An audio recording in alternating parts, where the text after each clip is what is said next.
చదివింది చాలే, మిగతాది ఉదయాన్నే చదువుకో. వెళ్ళి పడుకో. మీరు పడుకునేటప్పుడే నేను పడుకుంటా. నేను నాన్న వచ్చాక ఆయనకి భోజనం పెట్టాలి కదా.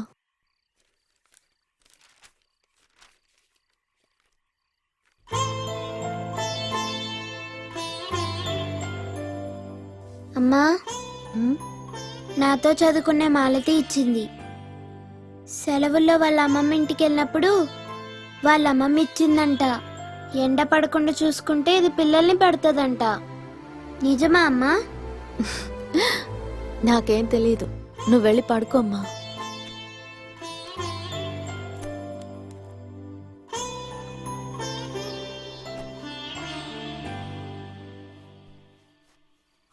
మాలతి వాళ్ళ అమ్మమ్మ తాతయ్య తనకి చాలా కథలు చెప్తారంట. మనం ఎందుకమ్మా అమ్మమ్మ తాత ఇంటికి వెళ్ళట్లేదు?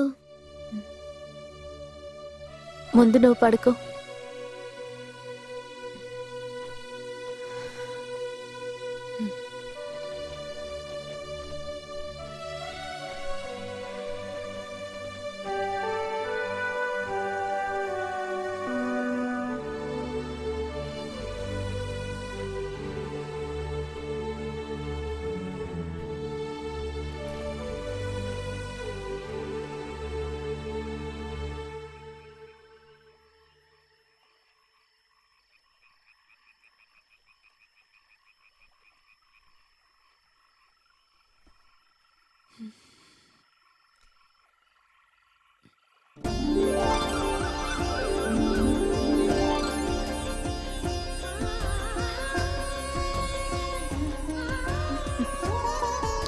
ఎందుకు ఇలా కూర్చున్నారు?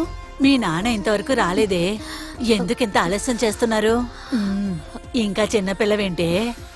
నేను ఇప్పటికీ పిల్లనే కదమ్మా. నీ వయసులో ఉన్న వాళ్ళకి పిల్లలు కూడా పుట్టేశారు, కానీ నీకు అది నా తప్పు కాదు కదా. ఇప్పుడు నీ విషయంలో ఆలస్యం చేయకూడదని నాన్నగారు అనుకుంటున్నారు. అవును, మిమ్మల్ని వదిలి నేను ఎక్కడికి వెళ్ళను. పెళ్లికి ముందు అందరు అమ్మాయిలు ఇలాగే చెప్తూ ఉంటారు, ఆ తర్వాత ఇటువైపు అసలు తిరిగి కూడా చూడరు. ఆ,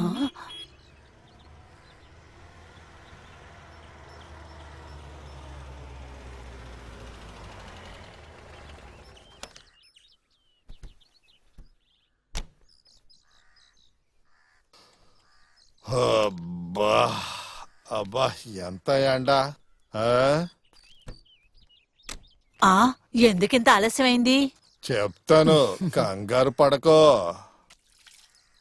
అంతా దేవుని దయ. దీనికి ఒక అబ్బాయిని చూశానని చెప్పాను కదా, కాస్త దూరమే. ఇప్పుడు అక్కడికే వెళ్ళొస్తున్నాను. ఏంట్రా? బాగా చురుకైన అబ్బాయి, చెన్నైలో ఒక పెద్ద కంపెనీలో పనిచేస్తున్నాడు. కుటుంబం మంచి కుటుంబం. వాళ్ళంటే మన విజయవాడలో ఉన్న భాస్కర్ రావు మేనల్లుడికి బాగా దగ్గర సంబంధమే.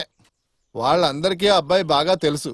అలాయితే అక్కడ ఇక్కడ ఇంకా ఆలోచించక్కర్లేదు. అందువల్లే వాళ్ళని వచ్చే వారం ఇక్కడికి ఓసారి వచ్చి వెళ్ళమన్నాను. ఈ పెళ్లి చూపులనే కార్యక్రమం ఒకటి ఉంది కదా. రా, ఆ, ఈ సంబంధం వాళ్ళకి అమ్మాయి నచ్చుద్ది అనుకుంటున్నా. వరకట్నం ఏమీ అడగట్లేదు వాళ్ళు. వాళ్ళకి తెలుసు మనం ఎటు చూసినా 50 సవరలు వేస్తామని. అయినా వాళ్ళేమీ అడగట్లేదు. మనం పెళ్లి జామని చేసేద్దాం.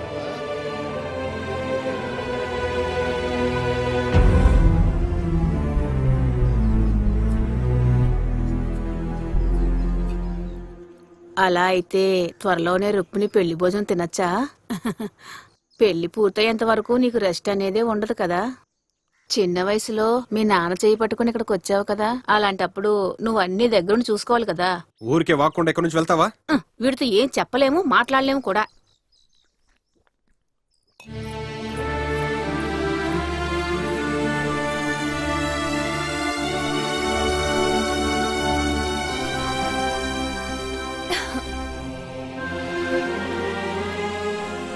నాన్న చెప్పింది నిజమేనా? వెళ్ళినట్టు నాతో ఎందుకు చెప్పలేదు? నీకు సంబంధం చూస్తారని నాకెలా తెలుసు? ఇప్పుడు మనం ఏం చేద్దాం? తల్లి వస్తున్నానమ్మా.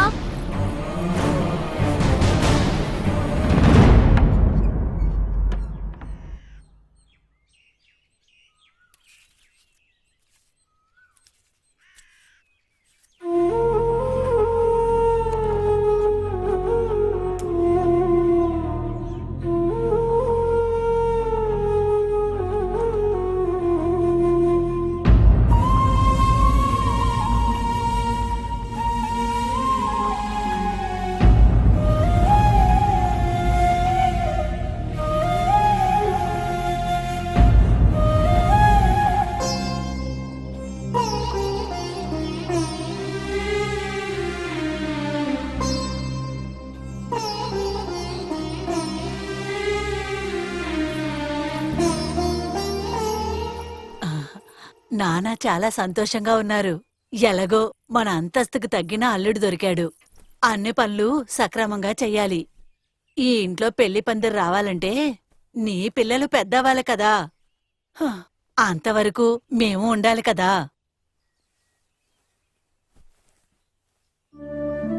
భగవంతుడా, అంతా బాగా జరిగితే బావుంటుంది. నాకిప్పుడు ఈ పెళ్ళేం వద్దమ్మా. నేను ఇంకొంతకాలం మీతో ఉండాలనుకుంటున్నా. ఇలా చూడు, అంతా కలిసొచ్చే సమయంలో నువ్విలా మాట్లాడకూడదు. లేదమ్మా, నేను నువ్వేమీ చెప్పొద్దు. దోసం అనే పేర్లో ఎన్ని సంబంధాలు పోయాయి. ఇప్పుడిది దేవుడిచ్చిన వరం మనకి. నువ్వు దీనికి అడ్డుండకు.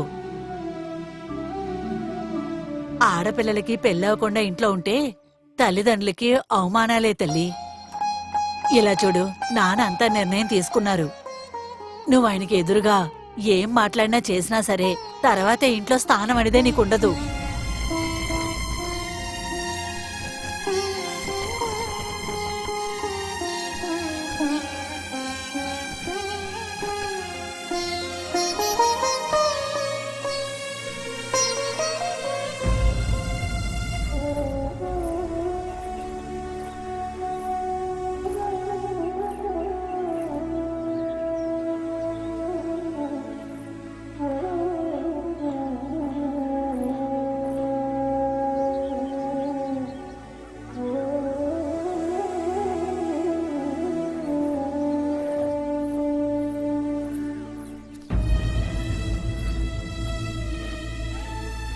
నువ్వు నాతో వచ్చే. ఎక్కడికి? అది నాకు కూడా తెలీదు. నువ్వు నా పక్కనుంటే చాలు, మనం బ్రతకచ్చు. నా మీద నమ్మకం ఉంటే, నాపై నిజంగా ప్రేమ ఉంటే నువ్వు నాతో రా.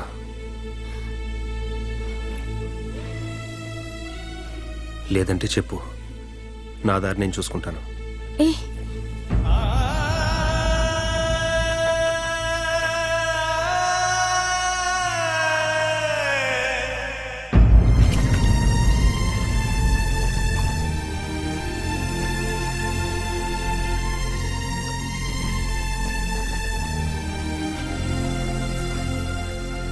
ఊరొచ్చేసింది.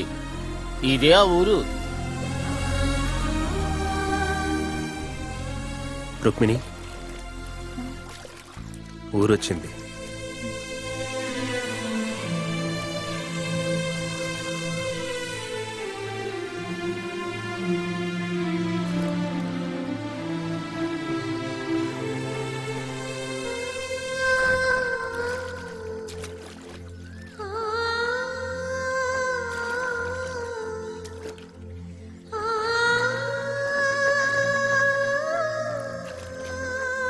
పని కోసం వచ్చానని చెప్పారు కదా, ఇక్కడ సులభంగానే దొరుకుద్ది. కష్టపడితే సంపాదించుకోవచ్చు.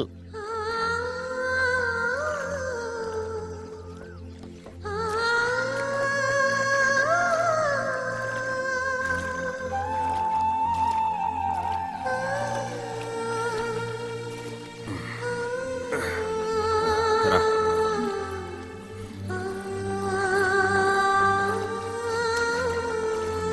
ఇదిగో అరే పర్వాలేదండి. పర్వాలేదు, టీ దగ్గడానికి ఉంచుకో అంతే. ఆ, ఇక్కడ ధనపాలయ్య గారని ఒక ఆయన ఉన్నారు. వడ్డీ వ్యాపారం చేస్తాడు, కానీ చాలా మంచోడు. మీరు వెళ్ళి ఆయన కలవండి, మీకు ఏదో ఒక పని ఆయన ఏర్పాటు చేస్తారు. మరి నేను వెళ్ళొస్తాను.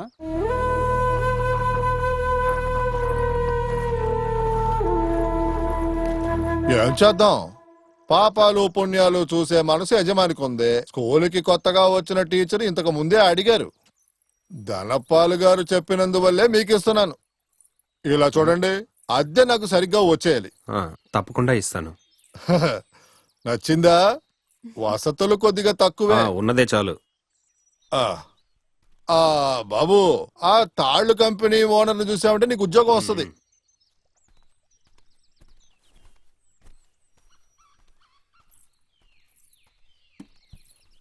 ఇంకొక మంచి ఇంటికి మారిపోదాం, తర్వాత చూద్దాం. ఏదైనా ఒక పని దొరికే వరకు కాస్త సర్దుకోవాలి. ఇంటికి కావాల్సిన వస్తువులన్నీ కొనాలి కదా. నేను చెప్పింది విన్నావా? అందుకిప్పుడు ఏం చేయాలి? ప్రస్తుతానికి నీ దగ్గరున్న నగల్ని తాకట్టు పెడదాం. అందుకు నేను ఇంకేం తీసుకురాలేదే. తీసుకురాలేదా? వచ్చేటప్పుడు నేను మర్చిపోయాను.